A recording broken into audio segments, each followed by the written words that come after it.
देख रहे हैं सुदर्शन न्यूज। नमस्कार, सुदर्शन यूपी देख रहे हैं आप और मैं हूं आपके साथ ऐश्वर्या दुबे। खबर यूपी के बलिया से है, जहां बीजेपी विधायक सुरेंद्र सिंह ने एक बार फिर एक बेतुका बयान दिया है। इस बार उन्होंने एसपी के अध्यक्ष ओम प्रकाश राजभर के गठबंधन पर सवाल उठाते हुए राजभर को भैंसा बता डाला। उन्होंने बताया कि हमने सोचा कि इस भैंसे को इंसान बना दे, लेकिन भैंसे को इंसान बनाना प्राकृतिक के बस की बात ही नहीं है। वहीं विधायक ने सपा के अखिलेश यादव और राजभर के गठबंधन के सवाल पर दोनों की तुलना की तो उन्हें दोनों को चोर कह दिया। वहीं 2017 के विधानसभा चुनाव में बीजेपी से गठबंधन करके मंत्री बनने वाले ओम प्रकाश राजभर पर तंज कसते हुए बीजेपी की तुलना गंगा से की गई। उन्होंने कहा कि गंगा में नहाकर अब पाक और पोखरा में नहा रहा है। समाजवादी पार्टी को पोखरा पाक बताते हुए बीजेपी को पवित्र गंगा बताया। कहा चोर चोर मौसेरे भाई हो सकते हैं, जब लूटने वाले एक होंगे तो लूटने वालों में कभी कोई दोस्ती नहीं होती।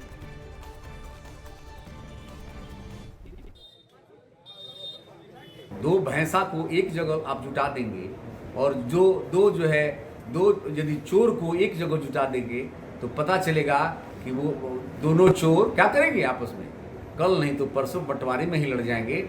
यहाँ तो केवल उसके लोभ की पूर्ति नहीं हुई इसलिए चला गया है, पवित्र जगह छोड़ करके चला गया।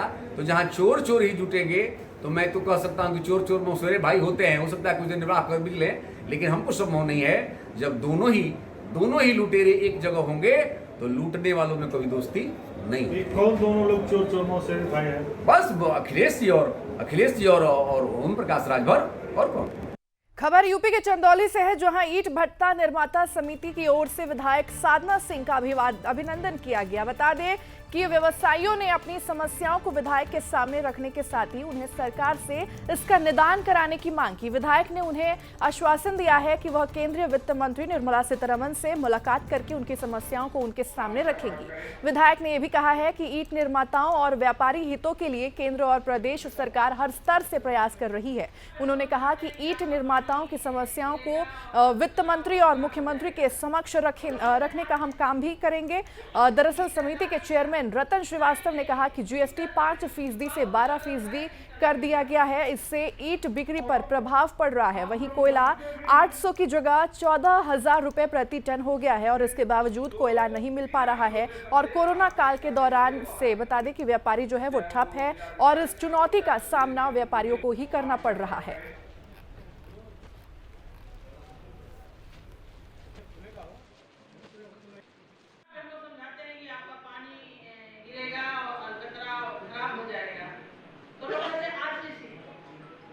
आज कार्यक्रम ये था कि एक तो अभिनंदन था, मैं अभी नया चुन के आया हूँ।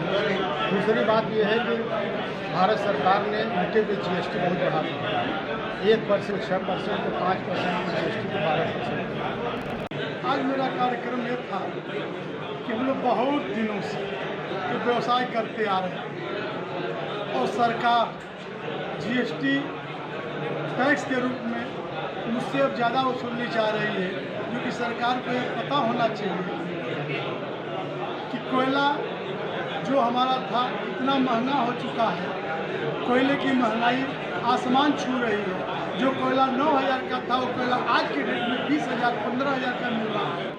तो खबर यूपी के हरिगढ़ से है, जहां बजरंग दल और इस्कॉन समेत कई संस्थाओं ने बांग्लादेश में मंदिरों के तोड़े जाने का विरोध किया है। साथ ही दुर्गा पंडालों का विध्वंस, इस्कॉन मंदिर में तोड़फोड़ और हत्या और हिंदुओं के घरों को जलाने की घटना सामने आई है, जिसके विरोध में हरिगढ़ में यह आक्रोश प्रदर्शन किया गया है, जिसमें इस्कॉन के अनुयायियों ने भजन कीर्तन करते हुए हिंदुओं को एकजुट होने का आह्वान भी किया है। वहीं सुदर्शन से बात करते हुए बजरंग दल प्रवक्ता ने कहा कि ये हिंसा करने वाले आसमानी किताब को मानने वाले लोग हैं और हिंदू धार्मिक स्थलों और हिंदू बहनों को निशाना बनाया जा रहा है। ऐसे संकेत के समय भारत की केंद्र सरकार का रवैया निराशाजनक है। उन्होंने आगे ये भी कहा है कि भारतीय हिंदुओं के आक्रोश को नियंत्रण करने के लिए केंद्र को पहल करनी होगी।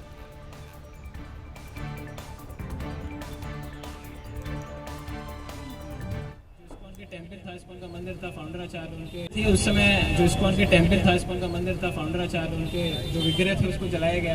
राधा कृष्ण के विग्रह थे उनको तोड़ा गया।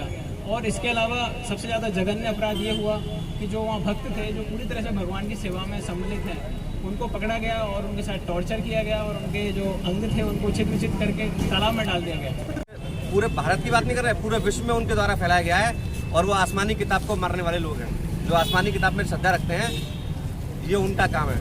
दूसरी बात, ये बड़ी अजीब सी एक बात है कि जो भी समुदाय विश्व में, ये केवल हिंदुओं के साथ नहीं है या हिंदू धर्म को मानने वालों के साथ नहीं है, जो भी समुदाय शांति से रहता है, जो किसी के काम में कोई हस्तक्षेप नहीं करता, ये उनको टारगेट करके इस प्रकार की घटनाएं पूरे भारतीय उपमहाद्वीप में हो रही हैं और इनको लगाम लगाने की आवश्यकता है। वहीं यूपी के चंदौली में डीएपी खाद की कालाबाजारी रुकने का नाम नहीं ले रही है। प्रशासन के सख्त तेवरों के बाद भी खाद दुकानदार रात के अंधेरे में कालाबाजारी करने से नहीं चूक रहे हैं। दरअसल थाना जखौरा में पुलिस ने एक किसान की शिकायत पर खाद से भरा वाहन पकड़ा, जिसमें 70 बोरी खाद भरी हुई थी। मौके पर उप निदेशक कृषि संतोष कुमार पहुंचे और एफआईआर दर्ज कराई गई और इस मामले में कृषि अधिकारी ने बताया है कि अभी तक 6 खाद विक्रेताओं पर यहां पर एफआईआर दर्ज कराई गई है। दरअसल किसानों को राहत भरी खबर यह है कि 1600 मीट्रिक टन खाद की रैकी आ चुकी है और सीधे वितरण केंद्र पर भेजी जा रही है।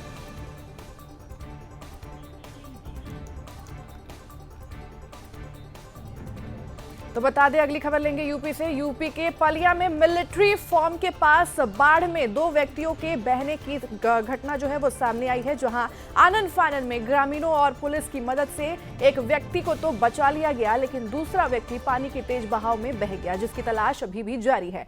घटना को लेकर पुलिस का कहना है कि लापता हुआ दूसरा व्यक्ति नागेश्वर गुप्ता है, जिसे रेस्क्यू टीम लगातार सर्च अभियान चलाकर ढूंढने का प्रयास कर रही है।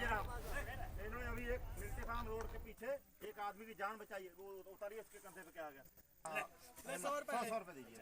चलो आइए, इसमें जान बचाइए। पंडित अभी आ गया। देखिए, हमारे एक ये भाई का नाम नहीं मुझे, राम भवन मेहनत करी, राम भवन। एक हमारे पंडित जी, इसको आगे नाम क्या रहने वाले तेजराम। इन्होंने अभी एक मिल्ट्री फार्म रोड के पीछे एक आदमी की जान बचाई, वो उतारिए, उसके कंधे पे क्या आ गया। 100 रुपए दीजिए। चलो आइए, इसमें जान बचाइए। पंडित अभी आ गया।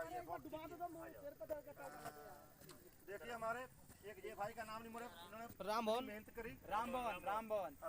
एक हमारे पंडित जी, इसको आगे नाम क्या रहने वाले तेजराम।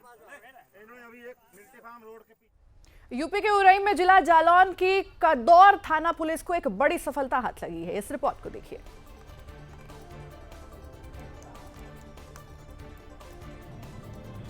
तो यूपी के उरई में बता दें कि जिला जालौन की कदौरा थाना पुलिस को एक बड़ी सफलता हाथ लगी है। इस रिपोर्ट के जरिए आपको बता रहे हैं।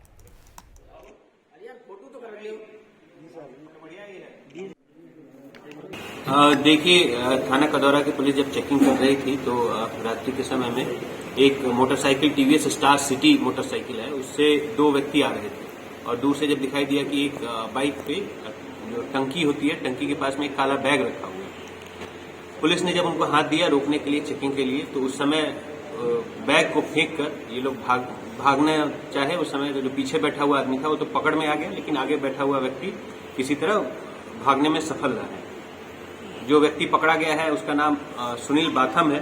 ये रहने वाला थाना कुठौन क्षेत्र का है और इसके पास से बरामदगी में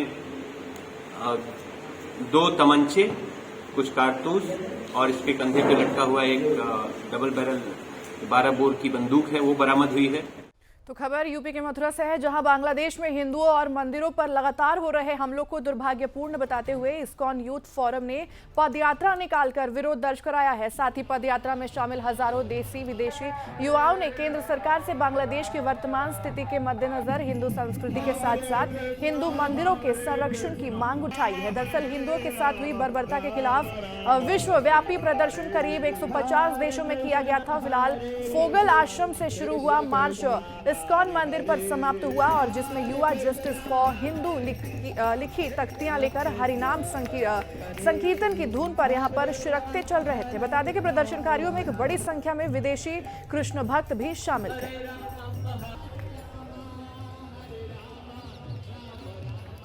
तो आप देख सकते हैं, ये भारत के सारे युवक हैं और भारत के युवक बड़े दुखी हैं इस बात को लेकर कि बांग्लादेश में हिंदुओं के साथ अत्याचार हुआ है।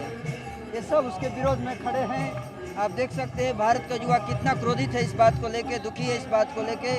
हम बांग्लादेश की सरकार से न्याय की मांग करते हैं। यूपी के गन्नौर में तेज रफ्तार का कहर देखने को मिला है, जहां धान बेचकर वापस आ रहे ट्रैक्टर ट्रॉली को तेज रफ्तार ट्रक ने टक्कर मार दी, जिससे एक व्यक्ति की मौके पर ही मौत हो गई, जबकि 4 लोग घायल बताए जा रहे हैं और इन घायलों को अस्पताल में ले गया गया है, उन्हें भर्ती कराया गया है और इनका इलाज चल रहा है और मृतक के शव को पोस्टमार्टम के लिए भी भेज दिया गया है।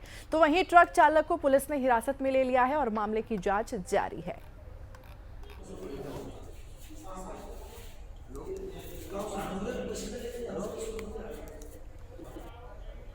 वहीं यूपी के पालिया में बता दें कि एसएसबी के इंस्पेक्टर जोगेश चंद्र मंडल और उनकी टीम के हाथ बड़ी कामयाबी लगी है। दरअसल बस ही एसएसबी की टीम ने भारत नेपाल सीमा पर तस्करी का सामान जो है वो लेकर जा रहे तस्करों से सामान बरामद किया है।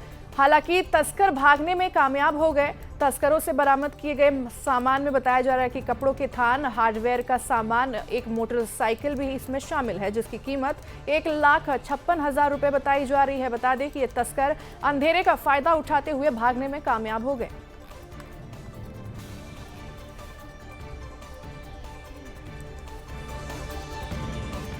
खबर यूपी के चंदौली से है, जहां जसौली गांव के समीप बारातियों की कार को तेज रफ्तार ट्रक ने टक्कर मार दी। इसमें कार में सवार दूल्हे समेत 8 लोग गंभीर रूप से घायल हो गए। सूचना के बाद मौके पर पहुंची पुलिस ने घायलों को एम्बुलेंस से जिला अस्पताल भिजवाया है। तभी इनमें से एक महिला की मौत हो गई है। पुलिस ने शव को कब्जे में लेकर पोस्टमार्टम के लिए भेज दिया है और दूल्हे समेत शेष घायलों का उपचार जिला अस्पताल में चल रहा है और हादसे में घायल 3 बारातियों की हालत अभी भी गंभीर बताई जा रही है। दरअसल वाराणसी से बारातियों से भरी एक कार जो है वो शादी में शामिल होने बिहार के सासाराम जा रही थी। गौरतलब है कि जसौली गांव के समीप पहुंचते ही विपरीत दिशा से आ रही तेज रफ्तार ट्रक ने कार में टक्कर मार दी। चीख पुकार सुनकर मौके पर जुटे ग्रामीणों ने काफी मशक्कत के बाद घायलों को निकाला और फिलहाल पुलिस मामले की जांच कर रही है। तो फिलहाल के लिए इस बुलेटिन में इतना ही। देश दुनिया की तमाम बड़ी खबरों के लिए आप देखते रहिए सुदर्शन न्यूज। आप देख रहे हैं सुदर्शन न्यूज।